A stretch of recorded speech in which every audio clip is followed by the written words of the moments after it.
Thank you. Good afternoon, everybody, and welcome to the University of Sydney today to celebrate International Nurses Day 2021.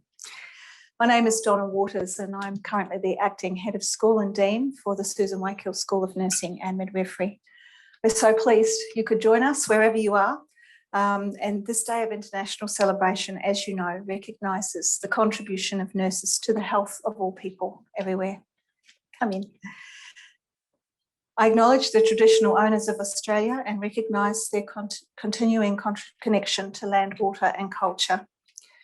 We are meeting here today on Gadigal land, and I pay my respects to all people of the Eora Nation, their elders, past, present and emerging.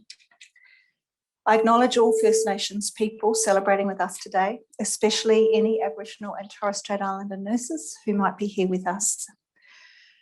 Today, we continue what has been a tradition started last year, the Sydney Nursing School Distinguished Lecture Series. And we're going to have a panel discussion today with some time at the end for question and answers. For those of us joining on Zoom, it's the usual thing I'm sure you're all well used to now, which is just raise your hand or else you can put your question into the chat and Madeline will be monitoring that. And I will stop periodically to see if there are any questions there. Otherwise, we can open it up at the end, as I said. So our distinguished panel that I would like to introduce to you. I'm going to start in the middle, Professor Yunhee John. She's the Susan and Isaac Wakil Professor of Healthy Ageing. On your left, is Robin Gallagher, Professor of Cardiovascular Nursing. And then next to me here, Professor Catherine White, who's the Professor of Cancer Nursing. So we're going to get straight into the panel. As many of you would know, the International Council of Nurses has had an ongoing theme for International Nurses Day. The overarching theme has been Nurses, a Voice to Lead. And this year, 2021, the sub-theme is A Vision for Future Healthcare. So we're going to just explore some issues around that. And we're going to start with Robin and going to let her talk to us about her experience of nursing. Robin, you've been a professor of nursing at 2 large universities now. Perhaps we can ask by getting you to start telling us about what professors of nursing do and how they lead. Thank you. Thank you so much, Donna. And it's a pleasure to be here today, and congratulations to all the nurses present. Of course, we work as multidisciplinary teams, but we are excellent at our work and we make a difference. Strike one. So one of the things that has happened to me over the last few years that is quite striking, and I often talk to people about, is I'm often asked, so what does a professor of nursing do? With a very puzzled expression. So they've asked the right person, it turns out, because I'm a proud nurse and I love my job and I even got a glamour photo done. And I have this automatic answer and it's really worked out well and thoughtful. But the interesting thing about life is that when I give that answer, I still get puzzled looks when I'm talking with my multidisciplinary team, mostly cardiologists. When I sit on boards or panels or review panels, even when I'm at parties, when I'm at conferences and even dinner parties, I keep getting this puzzled look. And the second question, after I've usually given my beautiful blurb, is, so what does a professor of nursing actually do? Because basically what I've said is not explained in the way that they find acceptable. So most people see us as acute nurses providing acute patient care. And that's because many of the people we work with in a multidisciplinary team internationally have a narrow experience of healthcare. So they're unfortunate because everyone in this room has a much wider experience of healthcare. And sometimes the people we meet have a narrow life experience. And sometimes it's a privileged life experience. So it's my pleasure to talk about what nurses do. So I'm a nurse ambassador now. I didn't think I would be, and it was hard for me to find a role model. I thought Joe Hockey, how about Joe Hockey, a nice white male, possibly privileged, but definitely a politician. But when I Googled it, this is what I found. And this is how nurses are often represented. And so I'm so far from that. Thank God. So what do? I develop patient education that works. Why do I do it? Well, here's the secret. Very, very early in my career, that's me in a nice starchy white uniform on a newspaper photo 3 weeks into my nursing training. So I was doing acute patient care actually. And my nursing unit manager said to me, Robin, go get that patient prepared for theatre. No problem. I knew what to do because I'd seen the other nurses do it, experiential learning. And I said, take this, have a shower and get into these theatre clothes. So when I came back, the patient had indeed taken it and had swallowed the antiseptic lotion used to wash their body. So 3 weeks into my nursing career, I realized that patient education and communication is one of the most important activities a nurse could ever do. And I've never forgotten it, never ever. And I do believe the patient hasn't forgotten it either. So this is one of my studies done many years ago. But basically heart attack patients, people with heart attack symptoms need to know what to do. So we developed an intervention with a lot of cardiac rehab staff across Northern Sydney Local Health District, and it makes a difference. So you can see light green versus dark green. The dark green improves everything. And we quickly worked out motivation matters. So in answer to a question, what does the Professor of Nursing actually do? This is a direct and very simple answer I'm required to make so I don't confuse people. You prescribe it, I help them understand it, decide how to remember to take it, and support them to keep taking it. And I use the word them instead of patients and people because it simplifies it in the way it needs to. So what do? I develop the quality and safety of cardiac rehabilitation in Australia. Why do I do it? Well, I made this kind of discovery. That's me with a cardboard triangle on my head, wondering what the hell I'm going to look after patients with that thing. And this is me the 3rd week of nursing school. What do you mean I have to work night duty and on weekends? I didn't sign up for that. That's how naive I was when I started nursing, right? So what I learned quickly is nurses are there when needed for patients more often than any other discipline, and we're there most of the time. So what we do matters and we need to do it well. So my research on cardiac rehab shows nurses form a post-discharge safety net for cardiac patients because we are there every session, every time, in contrast to other disciplines. So we spot when patients have stopped taking their medications or don't have a clue about them. So what does the Professor of Nursing actually do? So I say to my cardiologist friends, you put a stent in that coronary artery. I make sure they know how to safely increase their activity when they get home. And this is done effectively and well across Australia and internationally. What do? I develop mobile apps so that heart patients can access support 24/7 when we can't be there.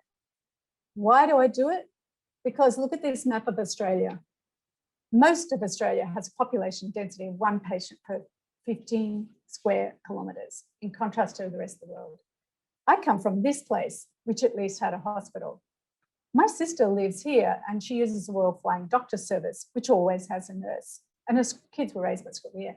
My brother lives here and it's 2 hours, 45 minutes to his local hospital, but there's a nurse in his township. Nurses are everywhere.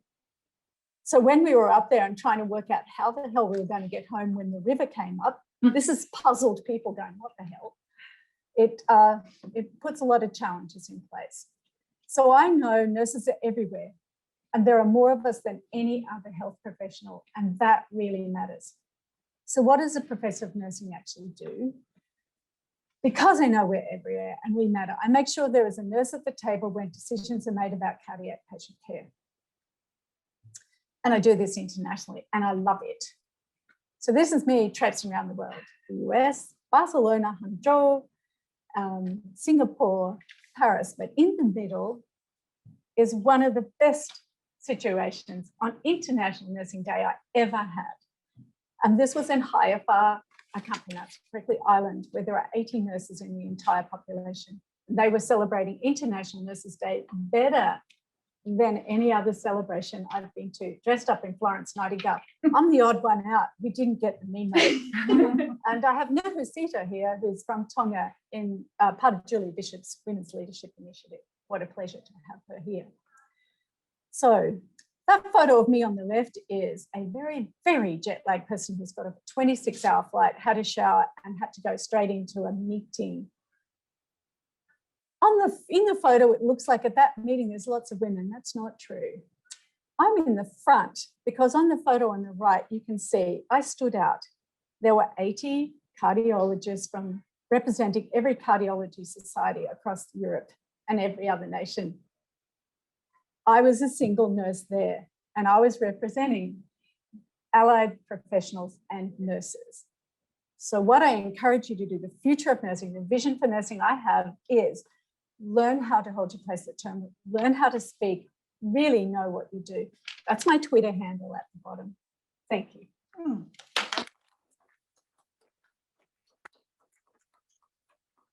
Minutes, if anybody would like to ask Robin a question now, or is there anything on? No? Or we can save it to the end? No? Okay, fantastic. We'll carry right along. Kate, we're going to come to you now. Thanks. This year, so last year, 2020, the World Health Organization actually, if you can hear me, the World Health Organization actually nominated 2020 to be the International Year of the Nurse and Midwife. But I guess little did we know at the time what a year it was going to be. And in fact, many of the celebrations that occurred, that were supposed to occur last year, did not happen. And indeed, that led Europe to extend the International Year of the Nurse into 2021. I don't believe that it's happened on this side of the world, sadly. But anyway, some people were thinking about us. Kate, you're a professor of nursing working in cancer, and you work directly within a local health district.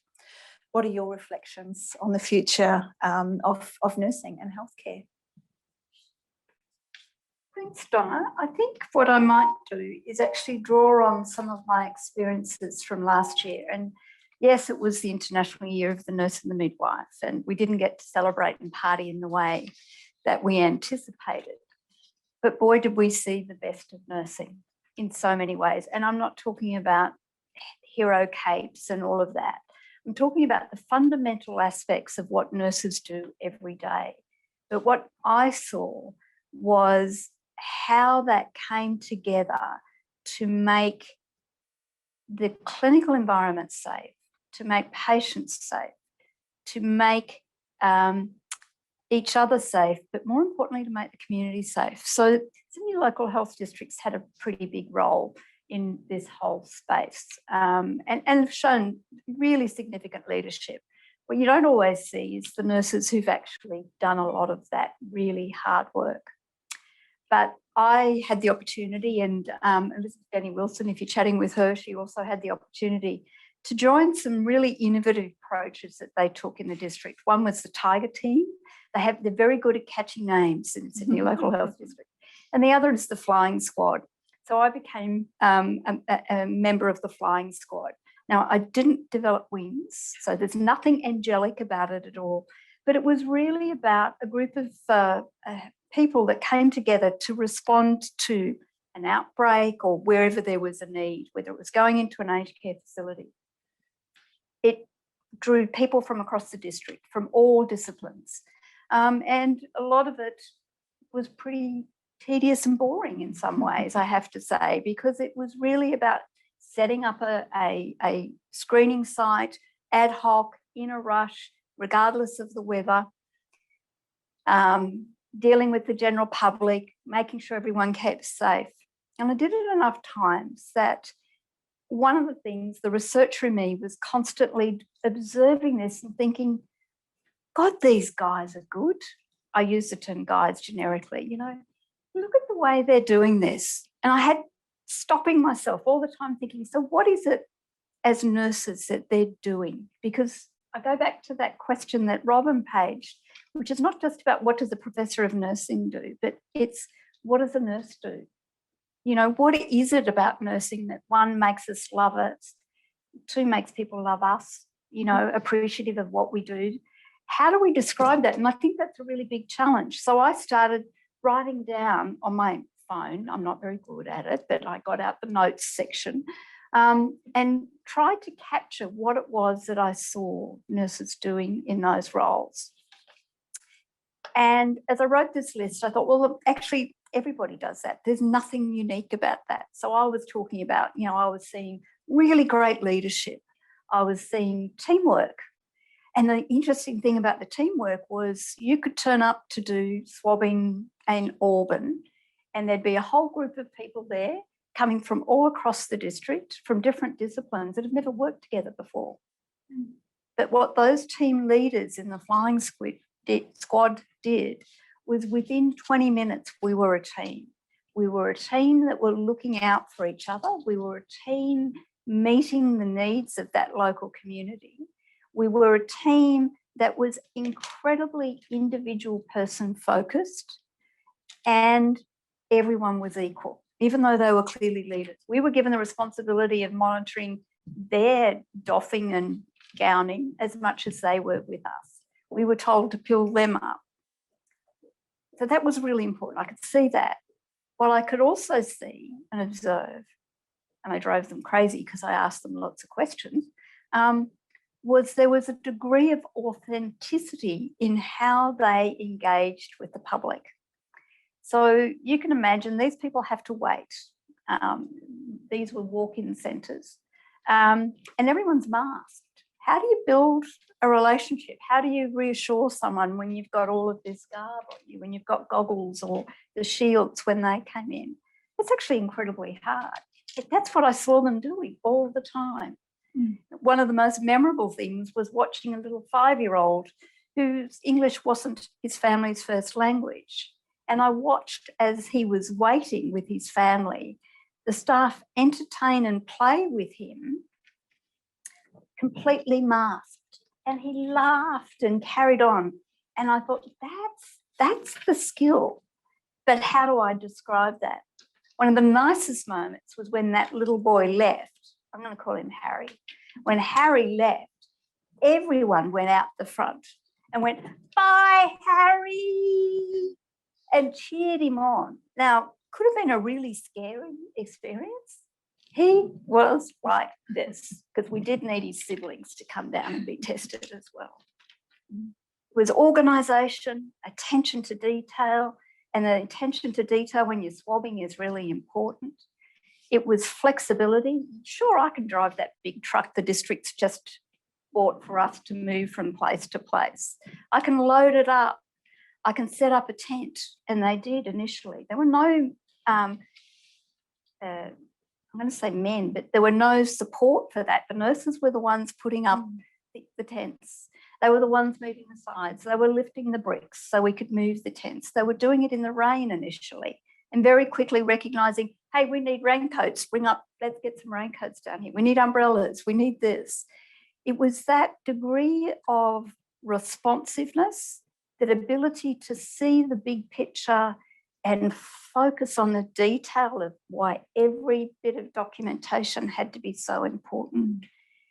Having an eye out there and knowing which people that were queuing were getting anxious about having to wait, being able to diffuse that anxiety and anger that was sometimes there. All of those things are the things that I saw. But I saw it day after day, no matter how sloggy it got. But you didn't see it in the faces of those nurse leaders when they were pulling those teams together. And when they were doing it 7 days a week. Because what most people don't realise is for most of last year, when they were working in those COVID spaces, they were people taken out of clinical areas working overtime.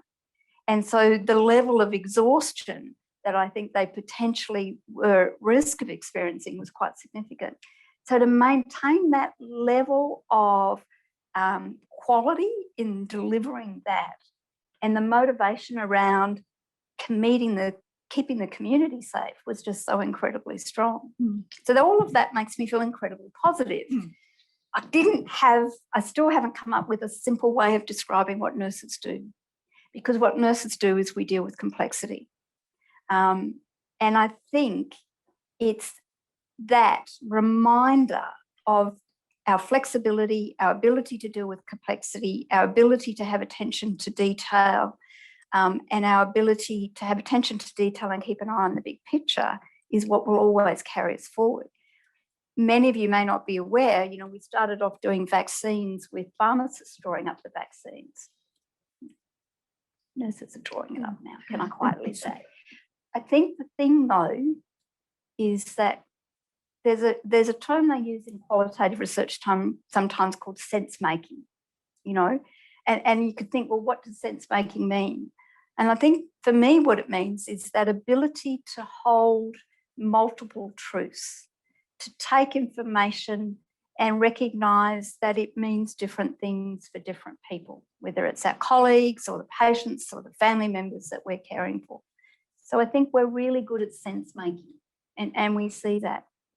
What we're not good at doing, if I can say this, is how do we have a voice at the table? How do we ensure that it's not Robin as the lone nurse there?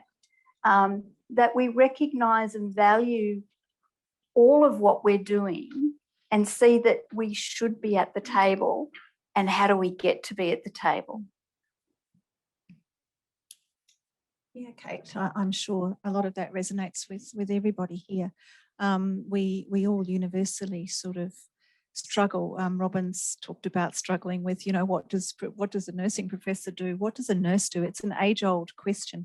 I was struck by memory, actually, when you were talking there, from a person some of you may know called Professor Donna, who is now no longer with us, but she spent a lot of her time talking about what is a nurse, and this past year and the complexity of the roles and the ability just to get on and do is not easy. You can't say it in one word. You have to say it in a lot of words, which is what makes our profile raising a difficult job. But thank you for that. I think, the theme for International Nurses Day, A Voice to Lead, is one that places the future of healthcare firmly in our hands if we choose to accept it. Our visions might be short or long term, but all of them are important. All of them deserve to be at a table, and have the potential to make more visible the role that nurses play in keeping people healthy across the lifespan. We need to continue this as a passion within our professions. And, as Kate has suggested, let's be around that table. What we're going to do now is just cross over briefly to one of our students, our PhD candidates here in the school, and listen to what excites her about the future of nursing and healthcare. This is Nicola Stratton.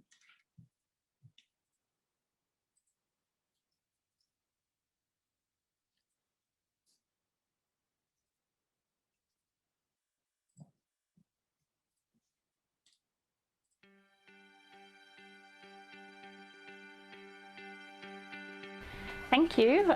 Everything excites me about nursing. So my name's Nicola. I'm a PhD researcher at the Faculty of Medicine and Health in Sydney Nursing School.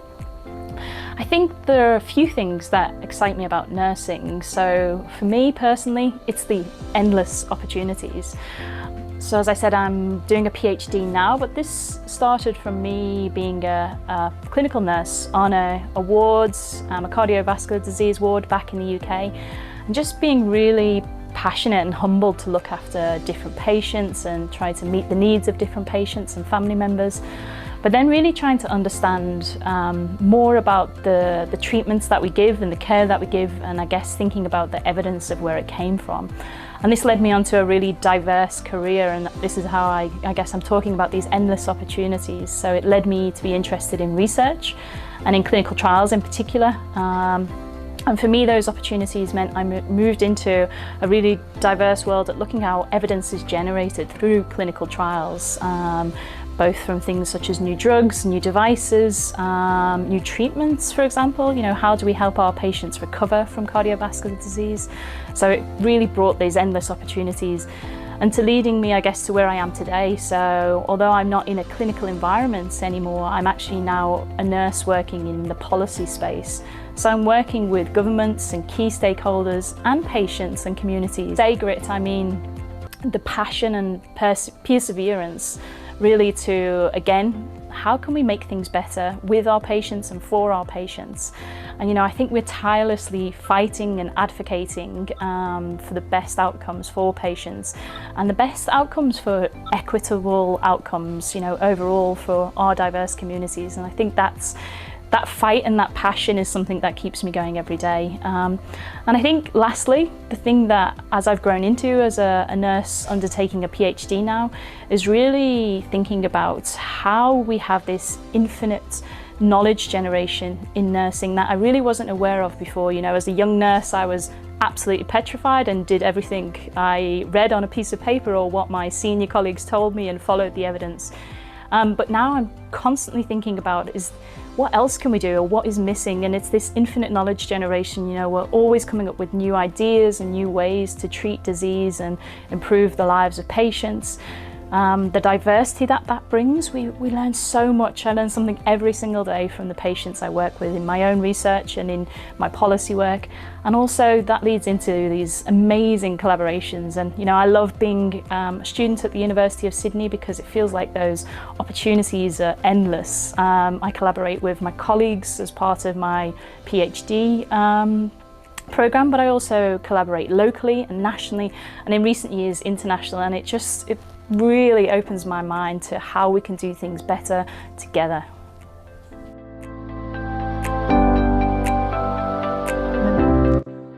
Does anybody want to make any comments or ask any questions at this point before we hear from Yunhee? Is there anything online, Madeline? Okay, thank you. Infinite and endless possibilities. Lovely. A lovely vision for future of nursing and healthcare. Yunhee, your research in healthy ageing has led you to create a platform at some great expense, emotionally and financially. But it's for people and their families who are experiencing dementia. And this is a platform that people sign up to as a shared resource for researchers to access participants who are interested in joining in studies about dementia. The Step Up for Dementia Research platform is more than just a platform, though, of course, and it's a really great example of how we can truly engage with people and their families over a common concern. I'm not having much luck with my microphones today.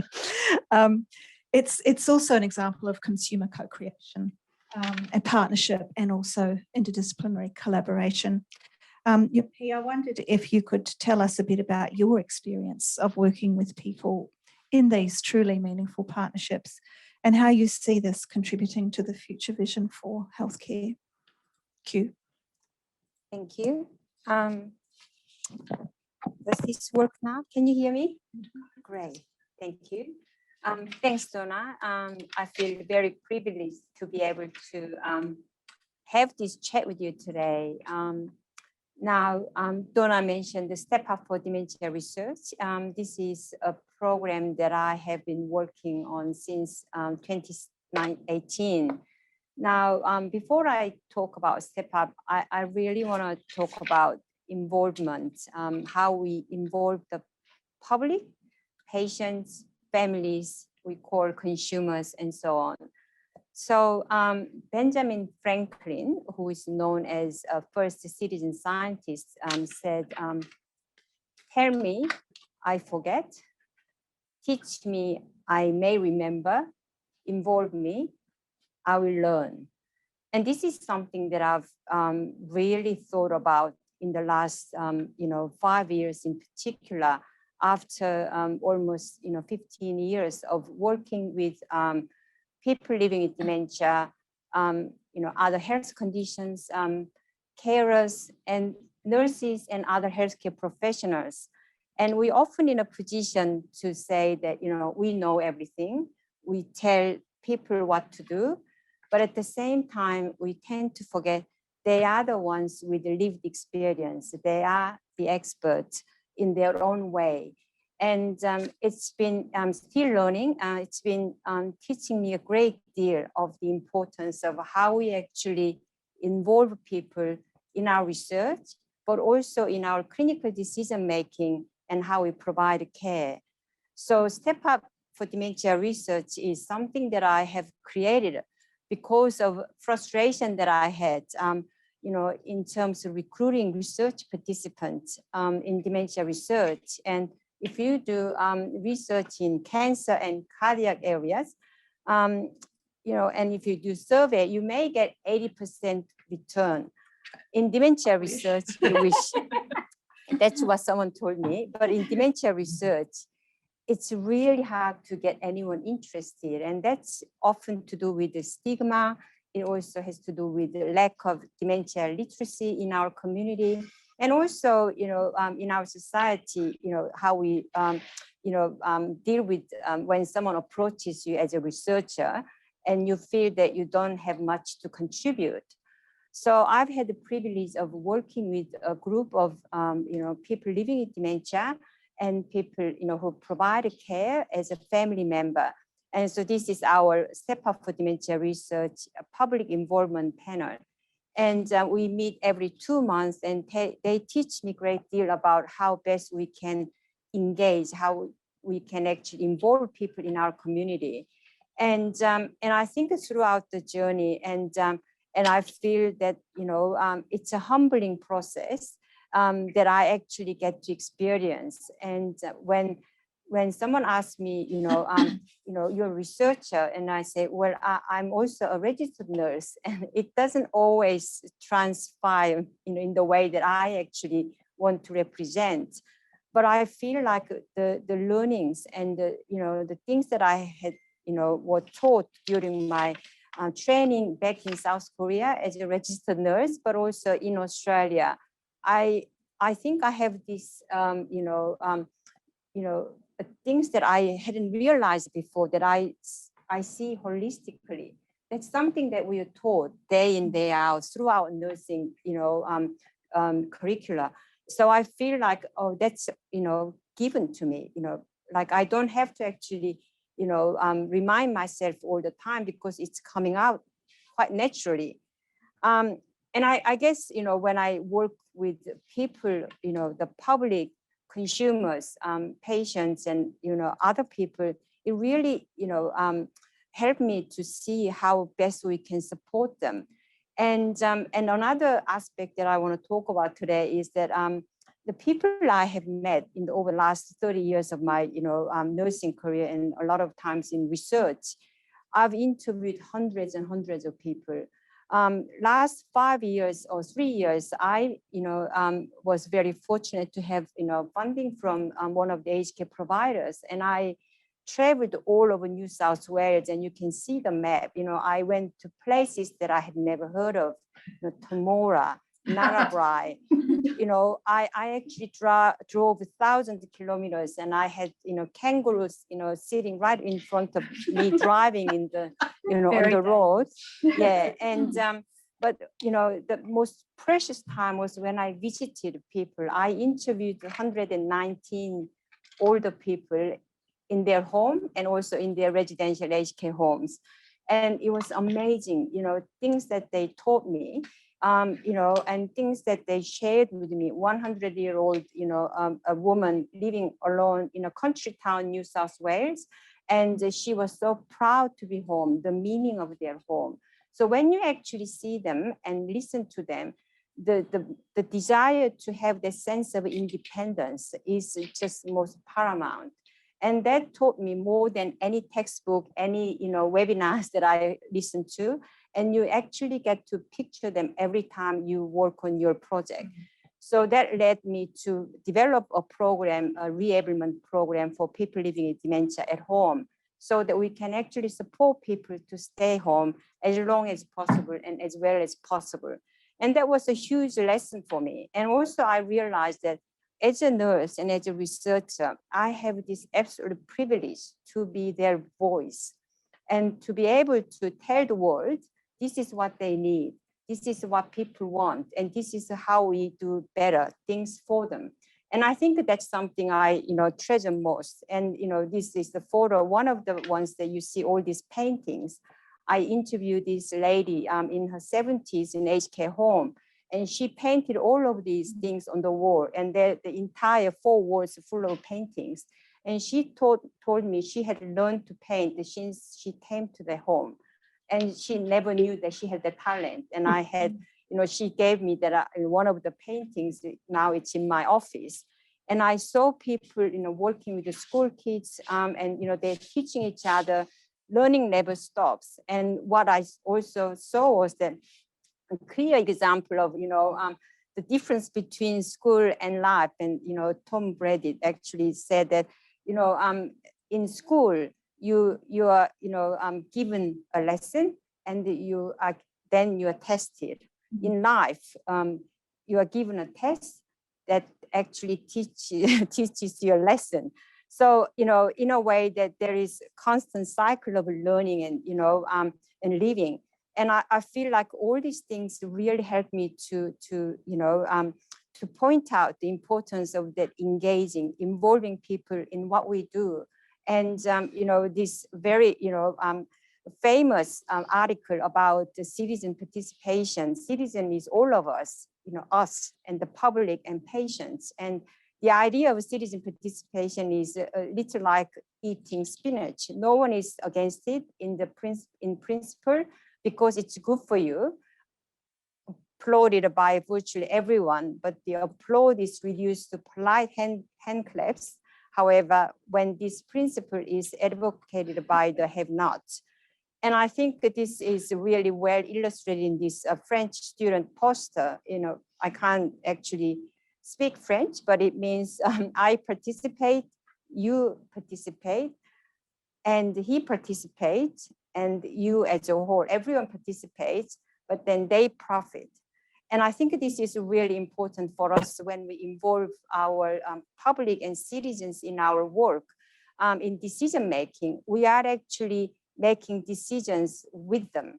It's, the decisions are made by them. We're not making decisions to them. And I think it's just a constant reminder for us. And I think our future healthcare, future of nursing is about our power to be the voice of those people, but also being able to involve them in whatever we are doing using our power. So yeah, that's my message.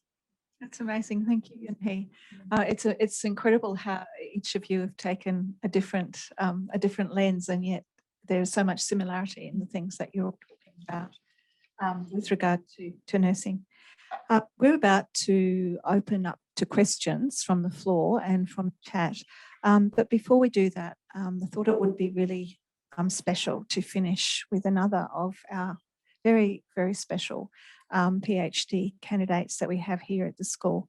I'd like to introduce you to Dion Candelaria, who is actually in the room, not to embarrass him, but he is also going to be on our screen and tell us about his future vision for nursing.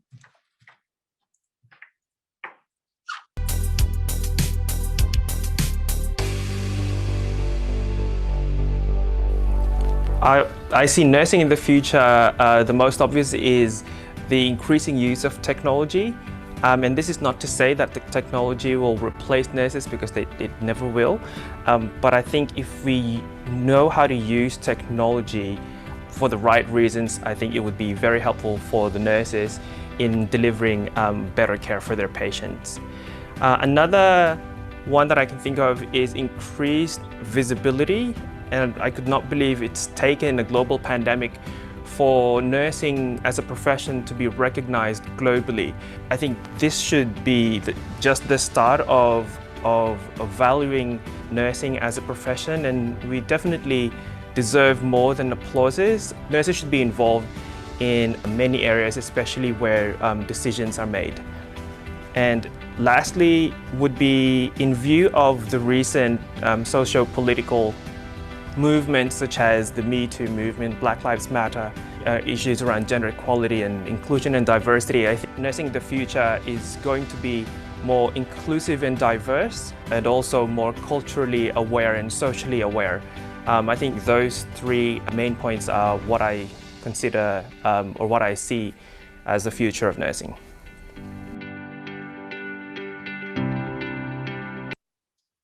Thank you, Dion, because I think it's really important to bring this conversation to the world that we all work in, because regardless of our professions, we are all doing that in a world that is constantly changing.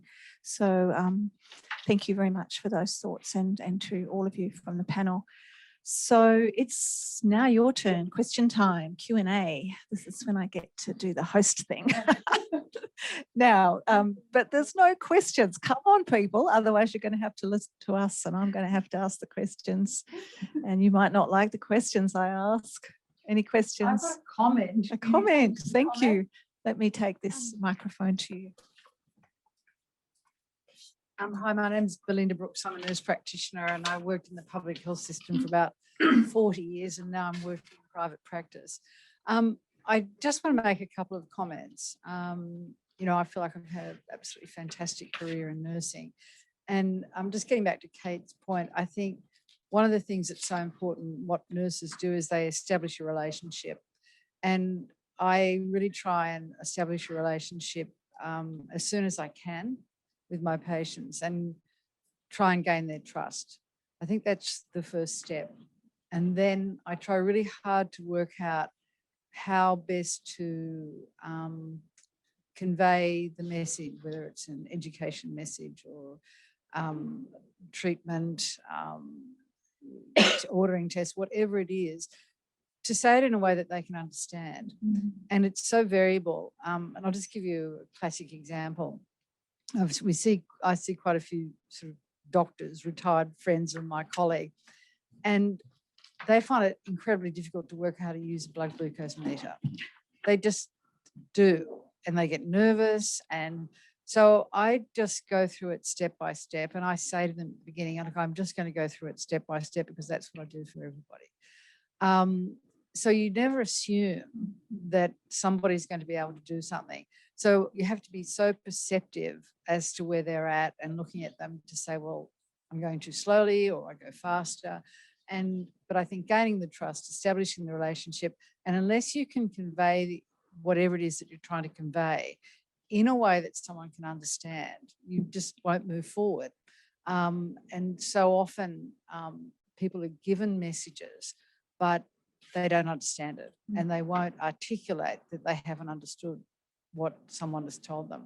So I think nurses have an invaluable role in, I think it's always a symbiotic relationship with other healthcare professionals. And the only just some other comment I want to make is, how do we improve the profile of nursing in our society, which is something I feel very strongly about. And I think it has shown nurses recently with the pandemic of just how high functioning they are and how important. But we need to continue this. And I have a friend who is quite a successful writer. She's one of my closest friends. We went to school together, and I only had a conversation with her very recently because there is a program on the ABC, which I think is excellent, but the depiction of the nurses in it is, well, I would actually say it's distressing.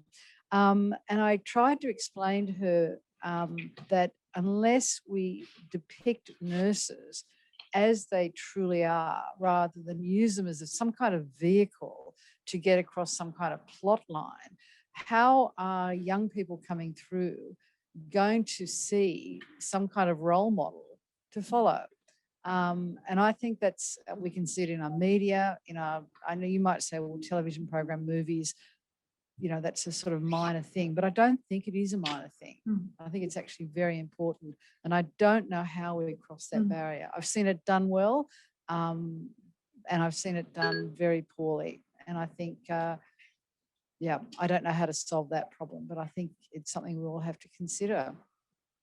Yeah, I totally agree with you. I think this has been a real sticking point because we just don't seem to be able to move past this as a profession. No. It's been so many years, and yet the same thing keeps happening over and over. So we keep really looking to the future, to the graduates now, and say, people like Nicola and Dion say, we haven't been able to move from this place where people see us.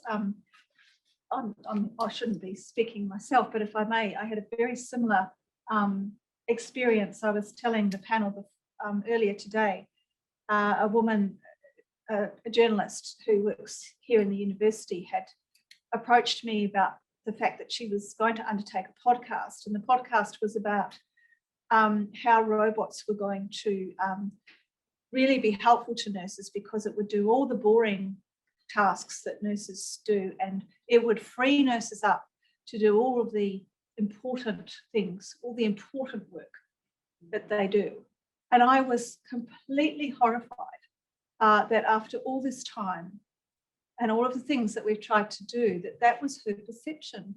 And I tried to explain to her that it is the everyday, it is the showering, it is the talking to, it is the teaching, it is all of that enables us to do our job.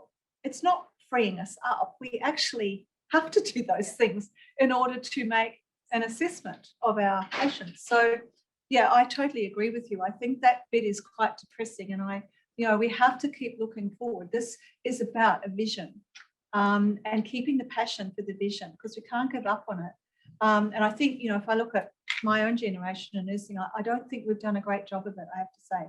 But over to other members of the panel. I think there's a couple of things I'd add. I think we have to celebrate each other. We tend to be, I think, as a profession, very much focused on getting the job done, and that's what we saw last year across the world. We're not good at celebrating each other and putting each other forward. And the other thing is, and all three of us, yes, we're researchers, but data is important. And to be heard, you have to have a very clear message with very good data to back it up.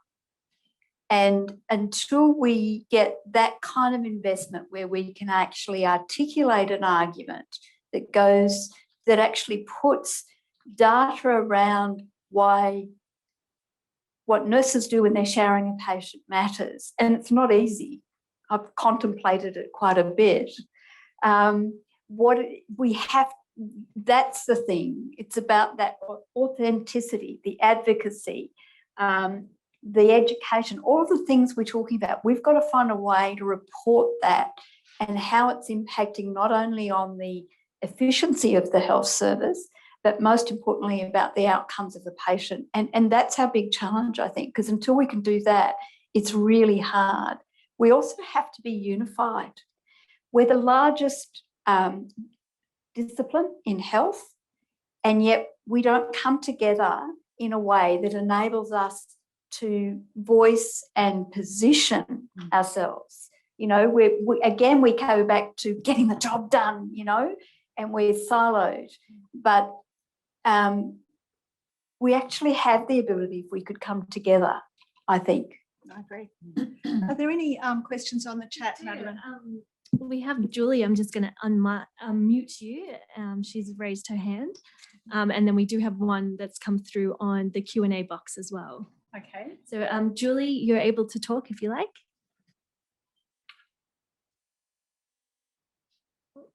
Maybe the raised hand was an accident. So I'll just bring up the Q&A then.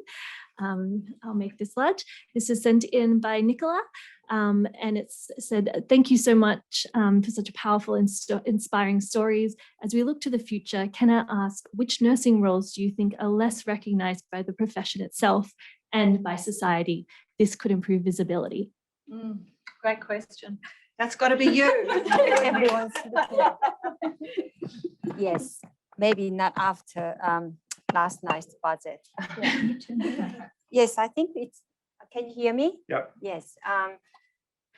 Whilst we're hearing about the visibility of nurses and their importance, recognition that nurses get in our society, I was thinking, nurses in aged care are probably least recognized for their dedication and contribution and hard work, and they're less paid, to be honest. And I guess, this has been a major barrier to the way that we do our work, and that what I'm saying is that in aged care, you may have 1 or 2 registered nurses for 100 beds in aged care home.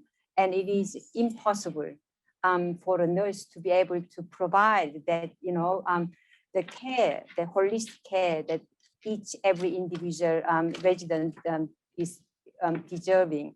So last night, the government announced that $3.9 billion will be spent dedicated to ensure that there is mandatory 200 minutes per person a day care time. Of that time is 40 minutes by registered nurse. We don't know where we're going to find all the registered nurses to do that work, but I think it's a good start. And we have to act, because it's the first time we actually, have been recognized for the importance of that registered nurses do, because they end up doing the job, finishing the task, because they can't actually do that person-centered care. So I think it's a first step, in some ways, or it's a step closer to what we want to see. But I also want to say that, aged care nurses or nurses working in aged care, whether they're in the hospital setting or in the community setting or in residential aged care, they often do this because they love working with older people. I hear that all the time. They just have this real, love and dedication. And they often also kind of have this innate personality that, they don't want to speak up for what they do. They really don't want to, tell other people how marvelous they are. And so I think it's a difficult task to actually raise that awareness. But I think it's all of us. It's on all of us being able to, and I guess that's my job as well, to be able to really highlight, what nurses in aged care do. One, nurse from Ireland, she's a lovely Irish nurse, and she's so passionate. I listened to her conversation with a person with dementia and the family, and it's just amazing. She listens carefully what they want to say, what they have to say, and then she reassures them, and also she provides, support. You can hear that, her empathetic conversation that's coming through entire, the visit that she is doing. And I've seen that over and over again in some of the other nurses that I work with. It's an absolute privilege. But just if I may, one more comment about aged care deals with complexity every day, nurses in particular. And, when we work with occupational therapists and physios and, speech pathologists, we really learn from each other, and they actually learn about what nurses do. And this is what we also need to, to embrace the idea of interdisciplinary, care that we provide, because often, people don't actually know what nurses do, as we learned this morning, right? And I think, it's important that we can share that, and they can see, oh, that's why we need to actually have nurses in this place. They are a crucial part of the work that we do. And I think, the more we do this type of work, interdisciplinary work, the better we become in actually letting other people know our work. Thanks. Robin, did you want to add anything? Sure. I think what nurses are great at is being an expert and making it look ordinary. Really making it look ordinary. A conversation with a person with dementia and their carer. It just looks so ordinary. So I've had first-year student nurses saying, well, there's nothing happening. There's nothing happening. So I think one of the things we need to do is make our expertise visible and be very clear what we're doing that is so special in that conversation, including pattern recognition, including excellent non-verbal skills and interpretation of people's behavior and the way we talk and the way other people talk. We have to learn how to say, I'm an expert, and just say it. In my work, which is multidisciplinary, I've often been talked to about people staying in their lane. No thanks, not staying in my lane.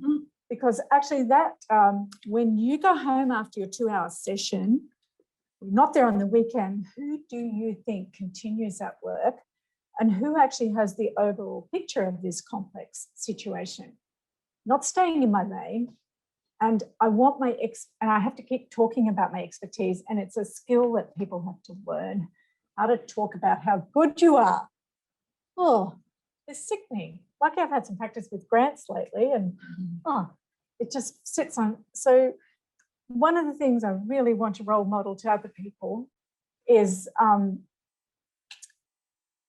not to say I'm just a nurse. I'm just a nurse. What the hell? You're an expert. You're an expert at working with people and understanding people and providing education. So stand up and speak out. So everyone I work with, my poor PhD students have to practice speaking out, because that's part of the future. It really is. Absolutely. Yeah, absolutely agree. And I'm Robin, sorry, I was looking Yeah, behind yeah. you because there was a chat, there was a comment from Tom Buckley. Would you like to read it out, please? He said, well said, Robin. So true that the best nursing is often not visible. This is so true for preventable care. Yeah, yeah. And are there some more questions there, Madeline, for us? Or? No. Okay. And yeah, Murray. Partly a comment and partly a question. So under the national law, health practitioners national law, the title nurse is protected and has legal meaning, in particular registered nurses or enrolled nurses only. However, the use of the title nurse is often commonly used, in particular in media, to refer to other people who are non-nurses. Yes. And I think that makes it difficult for nursing to then claim and explain what we do when people who are not nurses are thrown in the mix. So how can we as a profession and as leaders in nursing combat or ensure or challenge other uses of the word nurse so that it becomes clearer to the public as to who we refer to when we're nurses and what we do? Yeah. I'm going to throw to the panel, but before, if I may I scream at the television often when people talk about nursing homes. We've got to stop talking about nursing homes for a start, because that is an example of what you're talking about. Residential aged care is no longer what a nursing home was, because it is no longer staffed by registered nurses. But I'm sure I'm sure you want to say something about that too. Well, I guess this, to me, this is more professional, our nursing profession's job, as a profession body, because I've heard this many times. I don't think it's just in aged care. And it happens because of the term nursing is broader than our discipline in some ways. But I feel that I would like us, our professional bodies, to actually take the leadership in actually addressing this in a way, because individual, we can all talk about it, but at the same time, there has to be some recognition at a higher level to address this type of issue. I'd just add, I think as a nurse, I think it's our individual responsibilities to comment and correct and write to papers and write to media when they refer to, in particular, care assistants or any other carer role, when they refer to them as unregulated nurses, as a nurse. I couldn't agree with you more, and I think that unfortunately we've come to the end of our time so quickly. But I think that's a really excellent takeaway point for us, Murray. That is something practical that all of us could do, and a message we can all take away with to make that a mission to start there. Look, I want to thank you. I thank you all for coming, and all of you online for your interest. But particularly our presenters today, Robin, Yunhee, Kate, thank you so much.